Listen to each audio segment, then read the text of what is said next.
Now I said we were going to run a Spider Farmer SE1000W in tandem with the light rail in this room, and that's what we're going to do. I just got these in here. I just turned on this light and kind of just shuffled things around a little bit. I got a lot of work to do in here, cleaning things up. You know, I'm running the DWC grow, I'm running this grow, I'm running the 5x5 tank grow, plus I'm running other grows.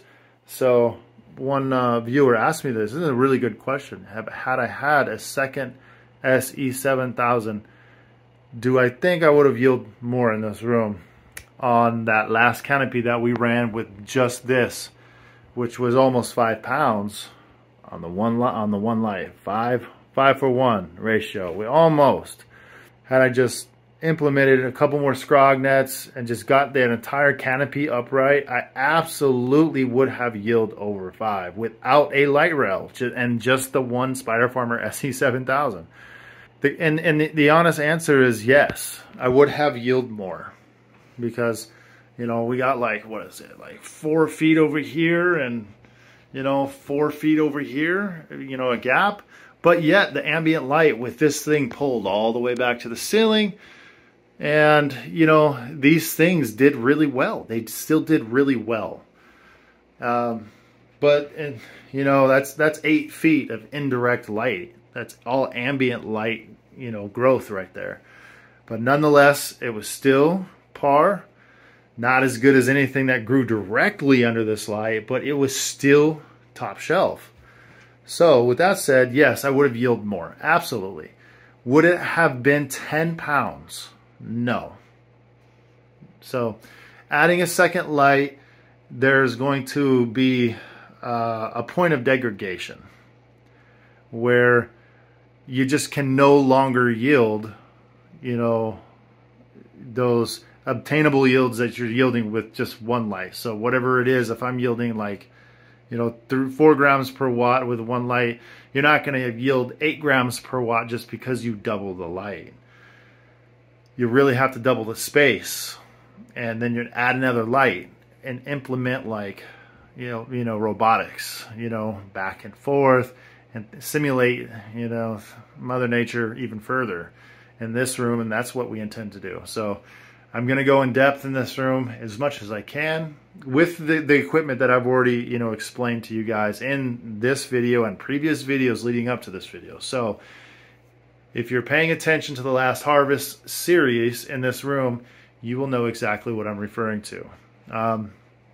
So if you don't know what I'm referring to, go back to the playlist, go back to the previous playlist in this room, one light, 5 pounds, and you'll see. You watch those videos and you can kind of catch up to where we're at right now.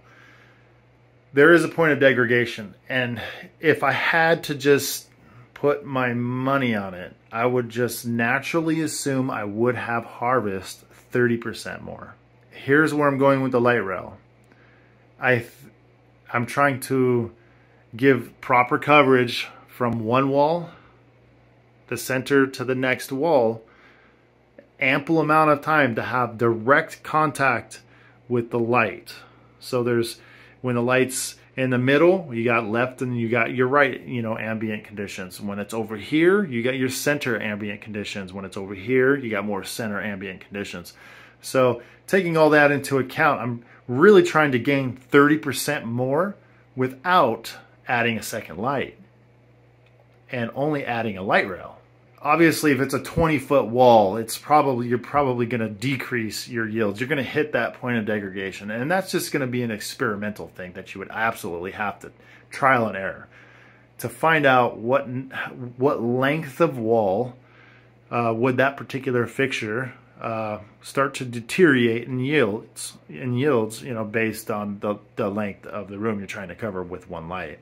If you're good at fabrication and welding or anything like that, or rigging, I'm pretty sure you can hook multiple lights.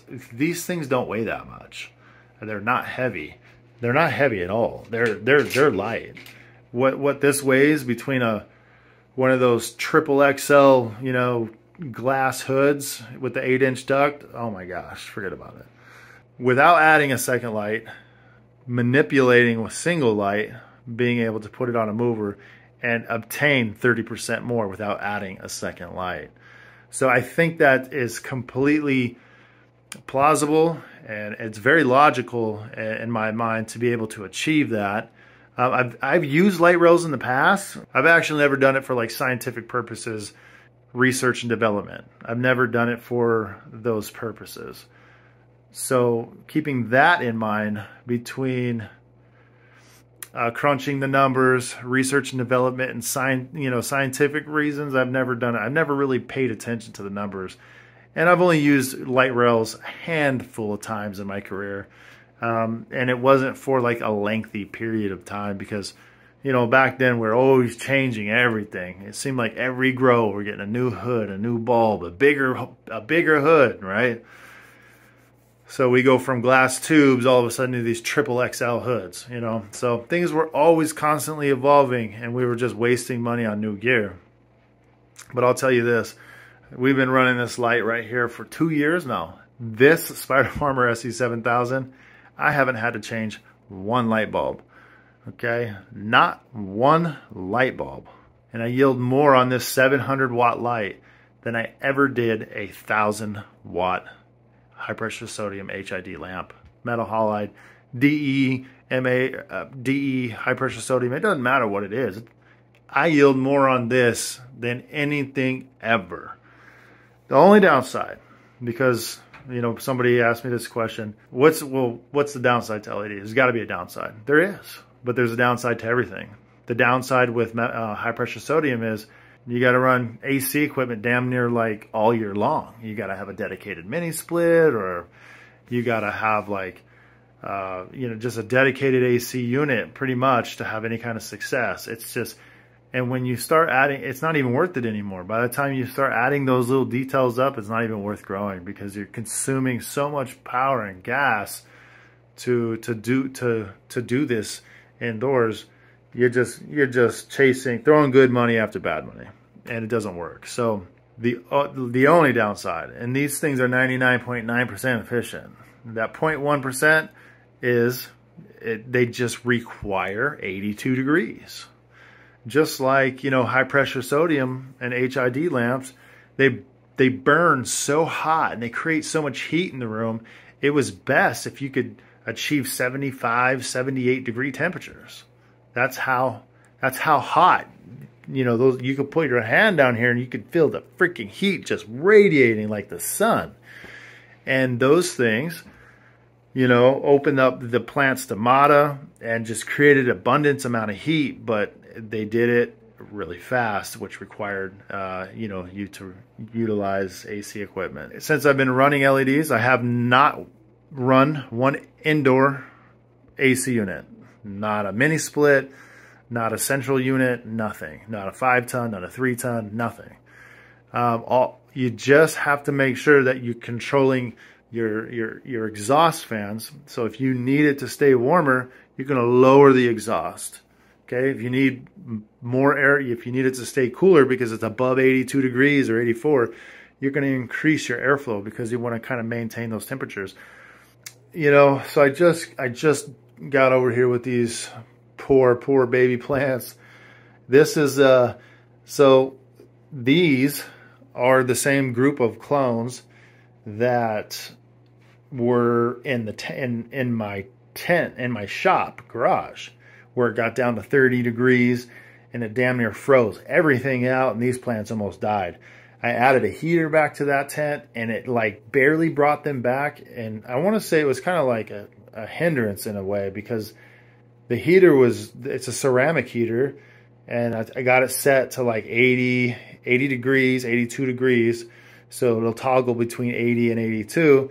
But it just seems like it's just like super, because we're already in a shop garage. The exterior environment outside the tent is just, it's not climate controlled at all. You walk into my shop, you're gonna want a jacket or a sweater, absolutely. So that being said, inside the tent, you know, it's already very low humidity. We're in the winter time. It's 30 degrees in the shop, but we got this freaking ceramic heater just blasting out 80 degrees constantly, 24/7. So, in my mind, that's why these leaves started to green up a little bit, but at the same time, they're just looking very sad. They're just like, we've had enough. We can't take any more of this heat. I don't know. I could not find a happy medium. I had the heater going for about a week. They do look greener. I'm gonna tell you, they look a lot greener, but they still look, you know, very stressed out and sad. So this is the same set of clones that is grouped into the 5x510. So, and that set of clones actually went through this exact same trauma. So anyway, you can see how well those ones are doing. I really want people to pay attention to this grow right here, because I'm going to get at the end. It's like people are going to go to the very last video and just make a bunch of accusations without watching, you know, the videos one video one all the way to the end, all the way to the harvest. They just go straight to the last video and they just start asking questions that were completely covered in every single video. So, if you find yourself looking for, you know, answers to your questions, just go to the videos. We cover all that stuff in the videos. I think I'm going to get rid of these 4 picks right here and just get rid of these 2x3s. They're ugly. What I'm going to do is I'm going to put some bridle rigs on the SE1000W, and I'm going to run it on the trolley, on, you know, light rail mover. And we're just going to clean things up in here. We'll see what I could do with this 2x4, get rid of some of these extra things. These were for previous fixtures. We did, at one point in time, we did have, let me see, 2? We had 2 or 3? 1, oh, we had 2 spider farmers on this wall. So yes, in one video, I want to say it was like almost 10 pounds or 9 pounds. I can't remember. This is probably like 6 months ago. I harvest a lot of rooms, guys. So, you know, I can't remember exactly, but it is in the video. Another viewer asked me, like, hey, you know, so if I had 2 lights on this wall, and we had 2 of these Spider Farmer SE1000s on this wall, but at the same time, I also had a 3rd one right here. We had 3 in this room. And all together, I want to say it was close to 10 pounds or something like that. Maybe close to 9, close to 10. One of the two. So if you can divide that by 3, you know, if it is 10 pounds, then basically I would have harvested with 2 lights on this back wall 6.66 pounds. Dividing that by 3. 3.333333. So I'm just trying to just come up with some very basic, you know, fundamental math, you know, on spot, and just trying to make sense of that question, because it was a really good question and it got me really thinking, like, hey, where was the point of degradation in running those 2 lights on the back wall?